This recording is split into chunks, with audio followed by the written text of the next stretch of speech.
All right. So we're just going to be doing a little bit of discussion here. So this is Kid versus Luffy. So we've seen both decks today. Like I was mentioning before, top table is going to be a lot of the same decks that we're going to be seeing. You're going to be seeing the trends here. So the first one that we have here is, like I said, Kid versus Luffy. We know how this matchup goes. We know what both decks are trying to establish and doing. And here we just see straight out the guns, we have the Nico Robin. So that's going to be very impactful in this early game here, just being able to control those early blockers and also to control the potentially Okikus and stuff like that. So definitely going to be very important. So now we see the Nekomamushi boom, and then just see how many Dawn he wants to commit here to the Nico Robin. So he's going to be swinging 7k at the Nico Robin, and it's just going to come off the board. Both players just confirming that's the amount that they wanted. How much amount is getting swung at the Nico Robin. So now we pass back to the Luffy player here, and Luffy has pretty much 5 Dawn, so there's a lot of things he can do here. So he's gonna do the pity check just to see if the Kid player is gonna commit resources, but he's not. First swing, you just want to get that card in, and he just goes straight for it. 5 cost Luffy, and using the Luffy ability just to put 7k swing very early here. So he's gonna take the other life here, and just see how to go about it. So that's a big card advantage for him. That's 2 cards deep already, and no need to worry about any Okiku shenanigans or anything like that for the Luffy player. But now the Kid player on the crackback here is gonna be pretty interesting, because now does he want to go and swing over the Luffy, or does he just want to play around and see what the red player will do here? So it looks like he's swinging the 8k at Luffy, and then he just the Luffy player just commits the resources to protecting the Luffy here. So now this is where Kid likes to be, because now he's gonna pay 3 for the Okiku. So he could have paid 3 to restand and try to pressure the Kid a little bit more, but he doesn't want to lose out on that card advantage, which is so huge right now. So he just plays the Okiku and forces the red player just to have the Gum Gum Jet Pistol here to deal with it, or Otama, or some shenanigans like that. But normally it's the Gum Gum Pistol that would be used here. So now this is a 7k check with against the leader here. So now it looks like he's just trying to play aggressive here, which this is a good strategy. Get the Kid player down low on life and just being able to pressure that life. Just the classic red game plan, honestly. So we'll see here, and we have a 3k counter in Nekomamushi and Scratch Manapu. So now here is the 7k, so he does need to get back on card advantage. And now he's down to 2 life, so it's looking very, very grim here for the Kid player. But now the Roronozoa comes out, and there is the 2 Dawn equip, and then now that's the 7k. So that's another 2 cards in hand. So it looks like Nobu here is playing the very, very aggressive game plan of just going into face and pressuring. So let's just see here. So going down to 1 life, dangerous territory to be in for next turn. But the Okiku's still on the board, so Okiku will. So now this is where Okiku is kind of a feel sad, because Okiku now doesn't really have anything to rest. She is a 5k, so potentially 6k swing, so he can just like swing over the bodies and stuff like that, but he has to set up blockers. He really needs blockers, because now the Luffy player will be going to, I believe, 7 or 8 Dawn here next turn.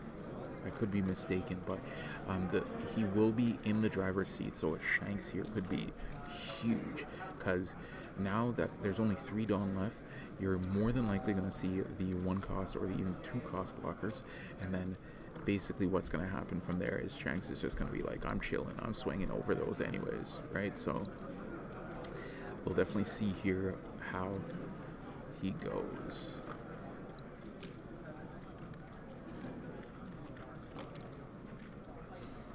So it seems like it was a leader swing, and he just was able to combo out of it with the brook.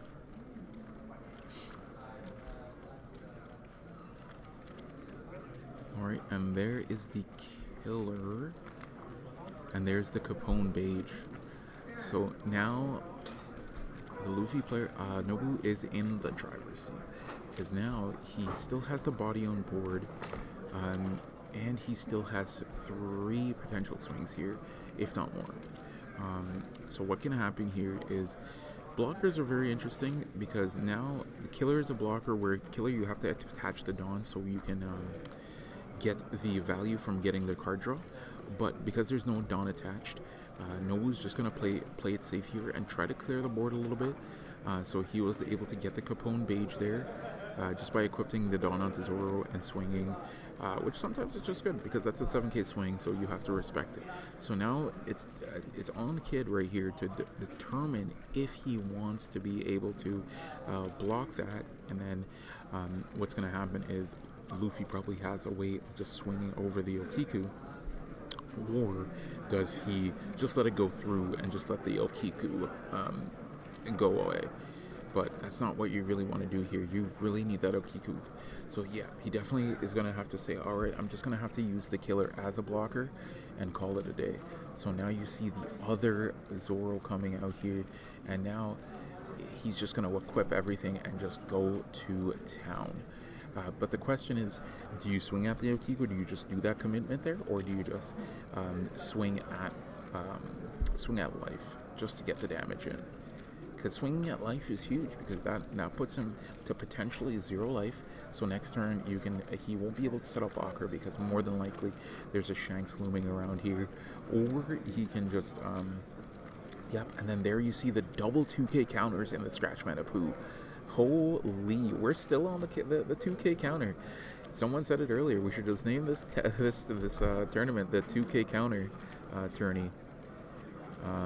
So yeah, very, very interesting here. Alright, so now we're on the kid player. 5 life still on the red player. So green hasn't been pressing a lot here. I know Aaron has been really, really good on this deck. Obviously he's 5-0 and he's been practicing. So we definitely want to see what he has in store for us here. So he's going to swing 6k into the Zoro. And he's chilling right now, because Nobu has only 1 card in hand, so he definitely can afford to press here. Like, just doing good swings will get him a lot of value here. Basically, with only 1 card in hand, the max he can do is 2k counters, so unless Nobu fully just commits and goes into top deck mode, it's a big thing comes here. But yeah, this is where it currently is at right now. Alright, and then there we see Basil Hawkins coming down for 5. And then Rizo as well. So it seems like Aaron is just putting pressure on board now. It's looking very dangerous here. Aaron can definitely get a lot of swings here, but we have to see we have to respect the Nobu. And so here is the Nami to dig to the top 5 and pull a card, and we know what card he's gonna pull here. He's definitely gonna pull the Luffy. We saw that off the search, so he is gonna look to apply pressure here. So now this is where he has to allocate his Dawn. So he's going in for the 9k swing here. This is a guaranteed 9k swing, and now the question is, does he go for that card? Does he commit that? Does he go for it? He's checking up the Dawn.